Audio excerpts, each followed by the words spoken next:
Today we are in Northamptonshire working on an industrial unit owned by our client, a US international machinery company.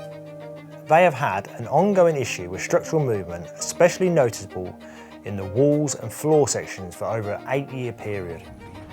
After we were instructed by the insurance company, the first stage of our process was the investigations, where we carried out a series of trial holes to expose the foundations. We then confirmed the ground conditions. After this, we carried out a CCTV survey of the storm and foul drainage runs. And this is where we found the main cause of this issue pretty early on. So part one, we have now found the cause early into our investigation, which now allows us to fix the drains, to fill any voids below the foundations, along with then stabilising and strengthening the soil below the foundations. Once we have filled and stabilised the ground, we can then look at tying the structure back together.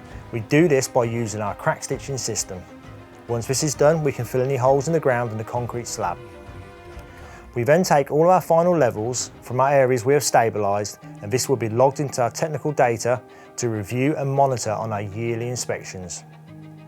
So now we have managed to investigate the cause, devise a plan of repairs and carry out the repairs, all in a 5-day period. This was a really interesting project for us because it was a live industrial unit where work had to carry on at the same pace. We are going to now try and create more project videos to share with you guys our knowledge, our skills, and hopefully, maybe, have helped you in the future.